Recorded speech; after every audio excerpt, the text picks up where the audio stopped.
Welcome to CSIS Online.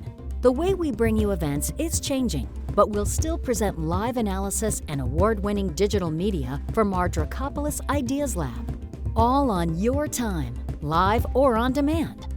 This is CSIS Online.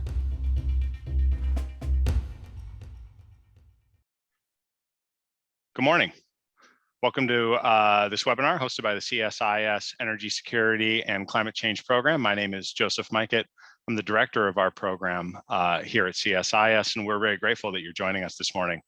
We're also particularly grateful for our guest, Varun Shivaram, who is a Deputy Assistant for Energy Innovation in the Special Envoys Office at the State Department, and has, for much of his career, been leading the charge on clean energy innovation and pathways to reducing greenhouse gas emissions in both a technically and an economically feasible manner.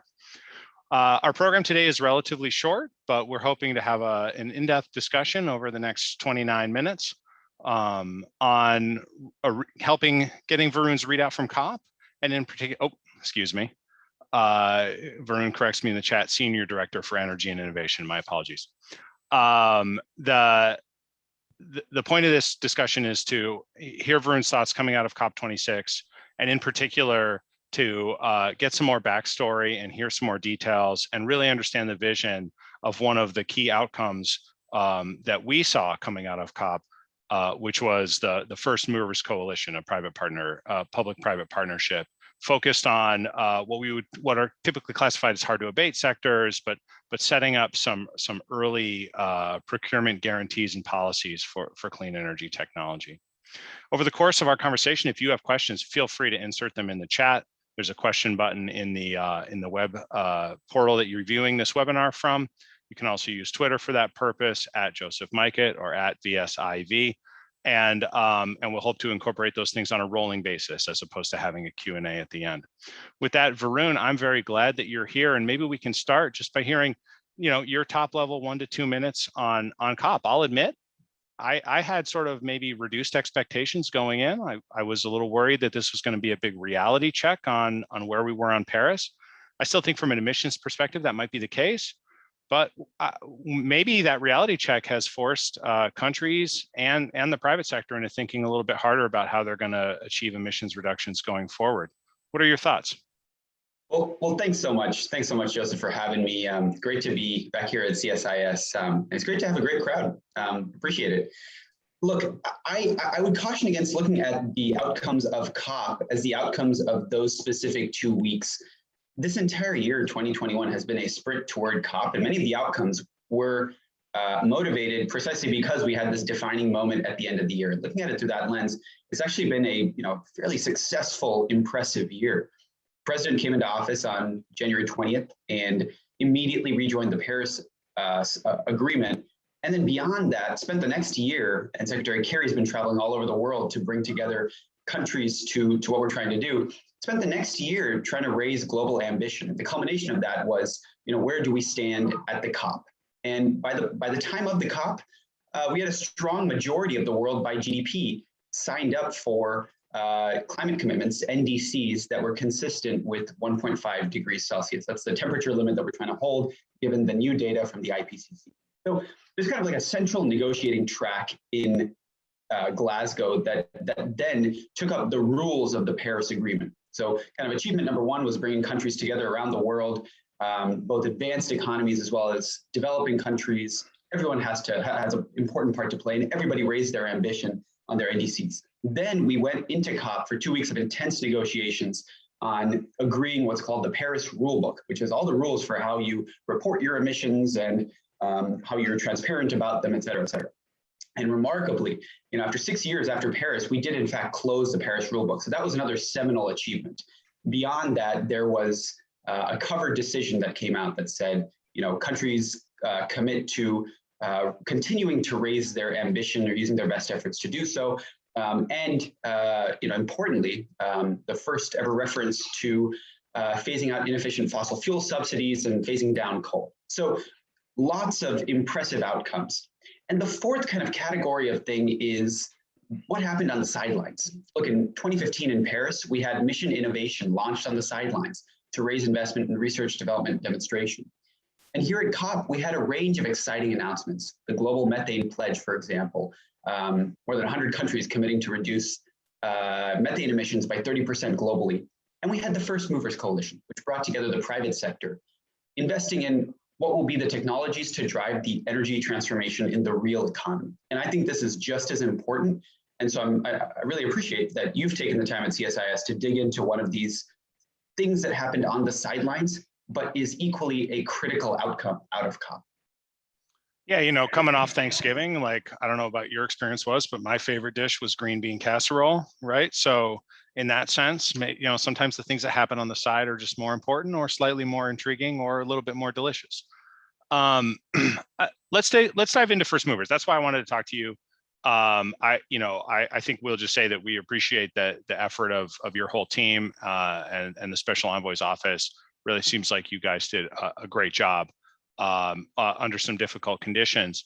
Now, let's try and understand what we're trying to accomplish with these new devices, right? We're in a world where countries want to reach net zero, firms want to reach net zero. Everyone's trying to figure out what that means. And then there's the technical challenge of actually being able to have the great stuff of modern life with zero emissions or even negative emissions in some cases. First mover seems like it's an attempt to do that. Can you give us just how do you view this structure working? Give us the brief description, then we can talk about some of the details. Sure. The First Movers Coalition starts from the premise of we actually don't yet have all the technologies we need at a commercially readily available stage to get to net zero by 2050. In fact, 50% of the emissions reductions we'll need for net zero by 2050 are going to come from the technologies that we still don't have ready for market and will need to get there. They may be invented, but they now need to be demonstrated and scaled. And those technology needs are concentrated in, Joseph, what you called hard to abate sectors. We in the US government like to call them need to abate sectors. And these include heavy industry, steel, cement, aluminum, as well as long distance transportation, heavy trucking, shipping, aviation. Now, in all of these sectors, what the First Movers Coalition aims to do is to bring these new technologies to market through a demand signal.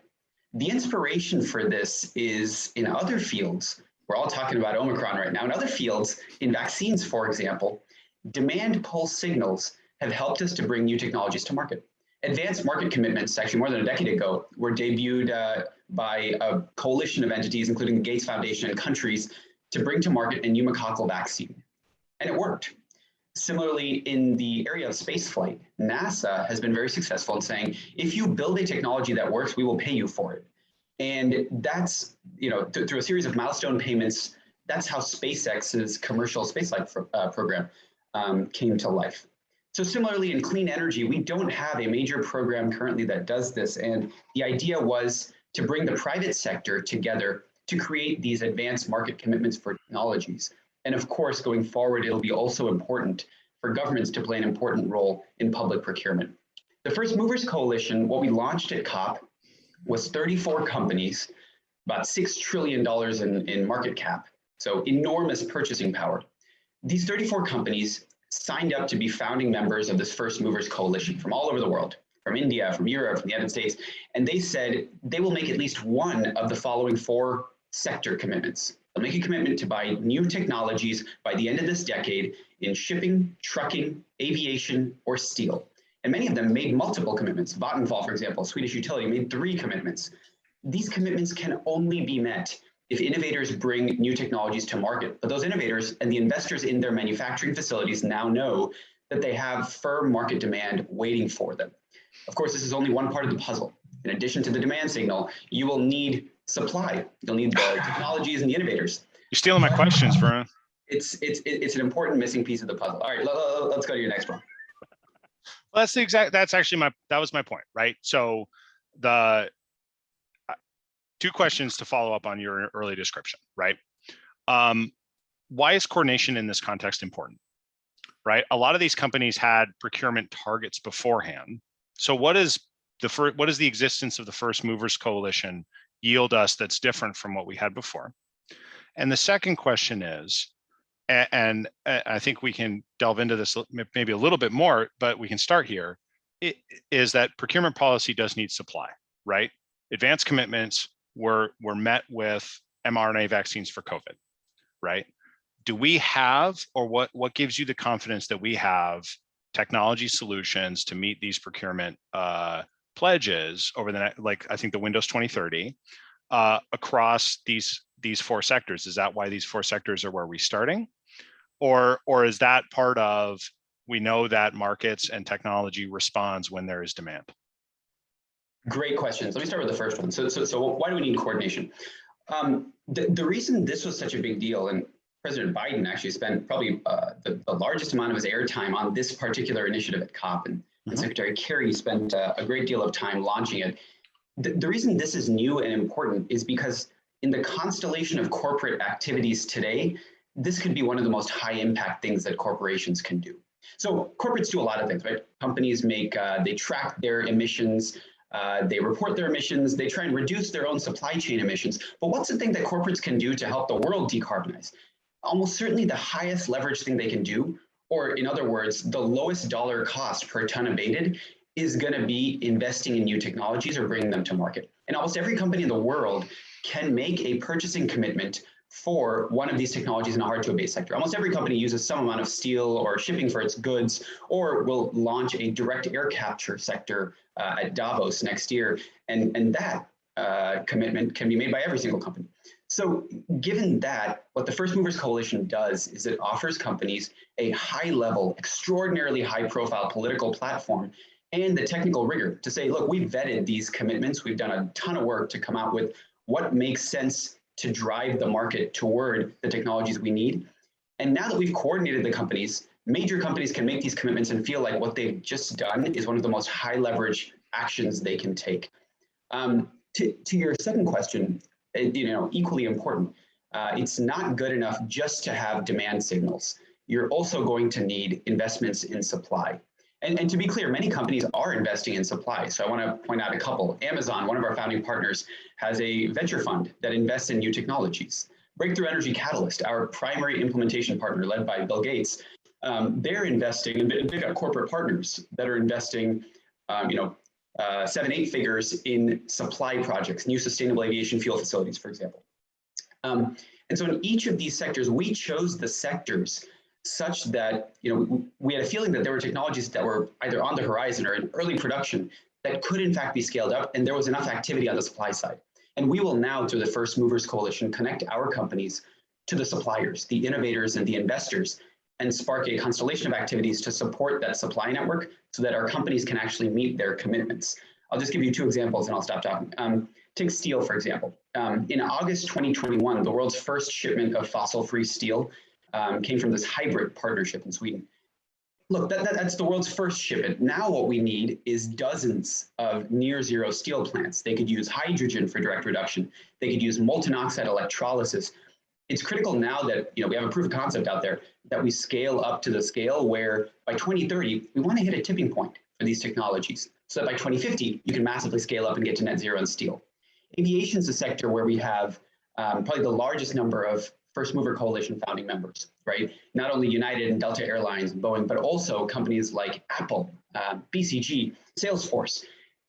These companies have created such an enormous demand signal. And what's new about this aviation commitment is that the technology threshold is so stringent.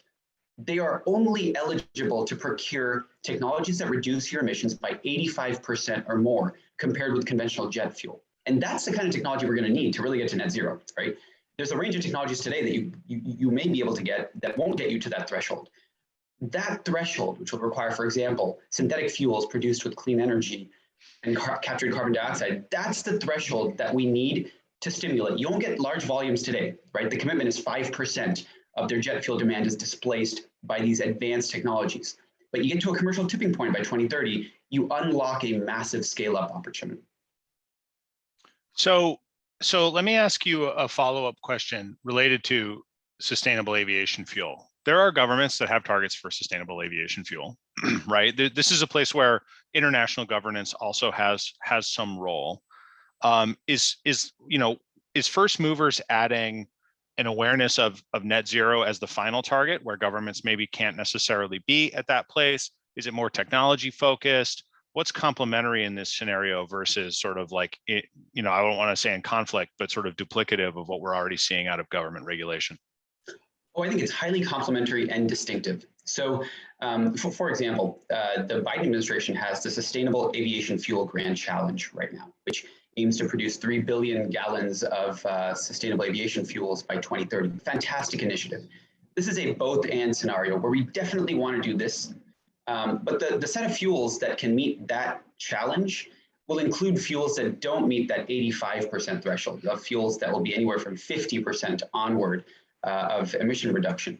And so certainly in this decade, to reduce our emissions, we're going to need to immediately start using the technologies that are able to be scaled up right now, right?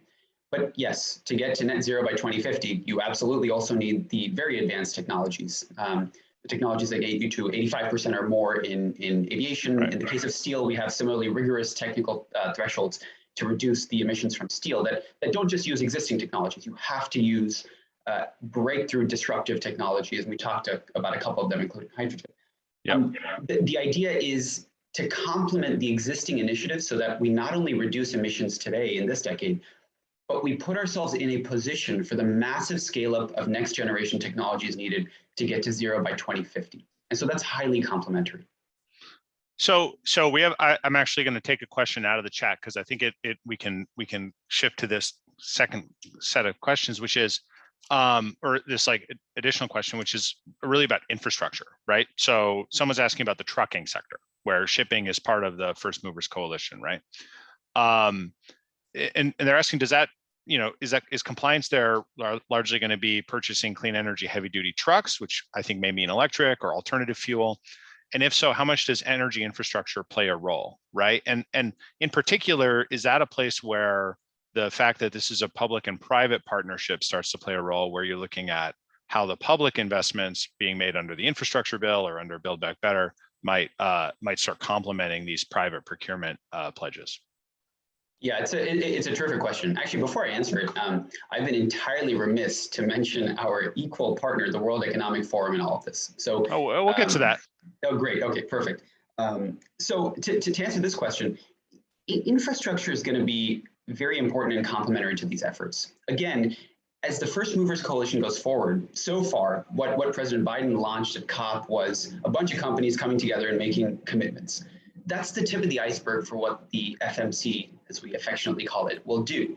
Going forward, it's going to become a resource for these companies to meet their commitments by connecting with suppliers and investors. And it's also going to need to have some visibility into infrastructure. So in the case of trucking, as the question mentioned, the trucking commitment that a company makes, for example, a Dalmia Cement or Holcim Lafarge Cement, these companies have said that 30% of their heavy-duty trucks and 100% of their new medium-duty trucks by 2030, new sales will be electric or hydrogen or somehow other zero-emission trucks. And in order to actually make those trucks zero life cycle emissions, there's going to need to be associated infrastructure, either for hydrogen refueling or for recharging with clean electricity. So it's critical. Again, the First Movers Coalition occupies this demand space. We make the commitments, but it's going to need to be paired with a constellation of corresponding efforts on the supply side and on the associated infrastructure side. A great question. All right, so let's talk institutional arrangement here for a moment. It's kind of interesting to me. So the First Movers Coalition is a collection of companies who've agreed to work together, right? They buy into this system. And then it's got sort of two institutional like backers, I want to say, but correct me if that's the wrong way to think about it. One is the US State Department, and in particular, the Special Envoy's Office, and the other is the World Economic Forum. What does the Special Envoy's Office bring? What does the World Economic Forum bring? If pretend I run a construction company and you want me to make clean steel procurement pledges, what's the institutional sales pitch? What's the value add for firms looking to green their operations? Well, look, I want to first make the point that when President Biden appointed Secretary Kerry to be the special envoy, this was a new position. It was a special presidential envoy, elevated him to integrate climate into all aspects of our foreign policy. So this is a much bigger role than just negotiating the COP. And that's why there's a range of creative things that he is leading. He is leading, for example, the First Movers Coalition on the private sector side. He's leading a range of important finance initiatives. He's going to be leading on clean technology competitiveness policy. In this particular case, the reason that we went to work with the World Economic Forum is because of the convening power they have. They also have strong, as I've discovered, very strong analytical capability. You put those together, and if you're you are a company and you want to know, as you asked, Joseph, why should you join the First Movers Coalition? The sales pitch is you can be assured you're joining not only a super high political and high profile group of companies, and the WEF and we will get you connected with them. But you can be sure that you're joining something that's been rigorously vetted and has been, the technical standards have been developed through months of effort. And that's something that I think if a company is looking for a high leverage thing to do, and there are 1,000 different initiatives they can undertake, your original question about the coordination problem comes up. How, in fact, is that company going to know what the thing is to do? And now, $6 trillion of market value has said this is the thing to do. I won't lie, this is an innovative model, right? The State Department and the World Economic Forum now have a formal partnership. But I'm glad we're stretching these new muscles in the government. It's an important way for us to broaden how we can have impact, and creative solutions are what we need to solve this climate crisis. I appreciate that, but let's think about it from a civil society perspective, right? So part of you've been out in the analysis world. I work at a think tank, and part of what we try to do is understand what works, what doesn't work. So how should we think about evaluating this mechanism? What are metrics for progress? How should we try to understand it achieving scale, and how do we know that this is working versus politely not? It is about 8 minutes too early in the morning for hard questions, Joseph, but I'll take it. The answer, look, it's an absolutely justified question. How do we keep ourselves honest here? The answer, though, is fairly simple. We'll know if we're succeeding if, in fact, the companies meet their commitments by 2030. And we should know well before they meet their commitments in 2030. The First Movers Coalition is going to develop a tracking and verifying and monitoring function, where over the course of this decade, we're going to help our companies to take the necessary actions, whether that's finding the right suppliers, partnering with innovators and financiers, making offtake agreements, participating in the construction of new facilities. Over the course of this decade, companies will be able to take actions that we can then track to say, are you on track to meet that 2030 commitment? But at the end of the day, this is a highly quantitative set of commitments. In shipping, Amazon, for example, has made a commitment that 10% of its deep sea shipping is going to be on zero emissions vessels with zero emissions fuels. In trucking, we just talked about it. In steel, a company like Volvo has made the commitment that 10% of its steel will be near zero carbon with a fairly stringent threshold. We'll know if they're making that commitment real this decade. And that's how you judge the success of the First Movers Coalition ultimately. I finally want to say, Joseph, you made the point that how do we think about this from a civil society point of view? We have an extraordinary suite of partners for the First Movers Coalition from civil society. We have what's called a design committee from around the world, the Global Maritime Forum, and the Aspen Institute, and the Rocky Mountain Institute, and the International Energy Agency, and I can go on and on. Many organizations have helped us to craft these commitments and have helped us by taking their existing initiatives, buyers clubs for steel, for example, and collaborating with bringing their companies on board to the First Movers Coalition and vice versa. So I feel like this has been a very robust civil society effort, very inclusive. So let's talk a little bit. We've got about 5-6 minutes left. I hope I've been trying to represent the questions that we've had coming in. I'm interested in your thoughts on what the public sector brings to this equation, right? I understand this was part of the Biden administration's mission to find ways to make progress on climate using every tool available. It's an innovative choice to set up an institutional arrangement like this. But what are you looking to do from the State Department or the other parts of the U.S. federal government to make this a meaningful coalition that will outlast this administration and continue to make progress through 2030 and beyond? Just a great question. Ultimately, it is going to be critical for public policy to align with these impressive and audacious technology goals that the private sector has just made. I think that's the question you're asking, Joseph. And there are a few ways that we can do it. We can do it through domestic policy. So the infrastructure bill, President Biden's infrastructure bill that was just passed, will include funding for research, development, and demonstration in a range of what we call hard to abate areas, industrial decarbonization, for example. And so that's going to help us bring the technologies to market that we need. At the same time, in addition to supply push investments in innovation, we'll need public demand pull investments, public procurement, for example. And so not only this package, but the subsequent Build Back Better package that is making its way through, that can also provide a big push through public procurement policies to bring new technologies to market by using the federal government as a procurer. And that's not just something that the US can do. Internationally, you asked about what we do in our diplomacy. Internationally, the Department of Energy is spearheading something called the G7 Industrial Decarbonization Agenda. And this is a coalition of countries around the world, major economies, that are going to collaborate on the steps, the public policies we need to bring the technologies to scale, including through procurement and through other measures. So there's a range of things. And of course, we have a constellation of other organizations, Mission Innovation and the Clean Energy Ministerial. And we've been very careful to harmonize what we're doing through public policy with countries around the world and through our own domestic efforts, like the Department of Energy's Earthshots initiative. So I'm giving you a laundry list here.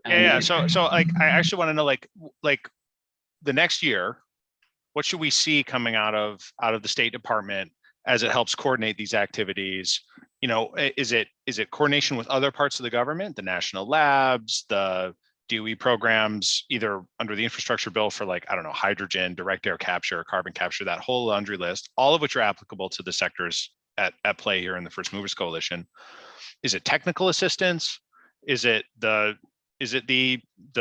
convening power of the State Department, which I think probably matches the World Economic Forum, if not exceeds it? What are the tools you think are best to use in this context? All of the above. And I know that's a cop-out, but look, we have just left COP26, left a year of bringing the world's ambition to a higher level, and we've moved into a year of implementation. This will be the year where we actually take all the tools we have. We have a powerful set of legislative tools now that the bipartisan infrastructure bill is passed. We have the technical assistance of the world-class national laboratories to go abroad with our key partners, India, Indonesia, et cetera. We have a range of tools now, and we have the United States hosting a series of important summits in 2022.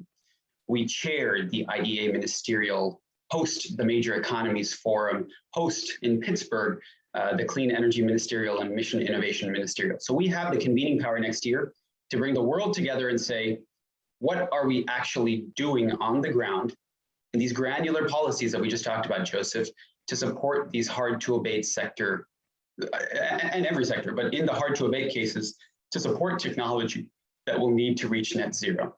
The First Movers Coalition is not going to be alone.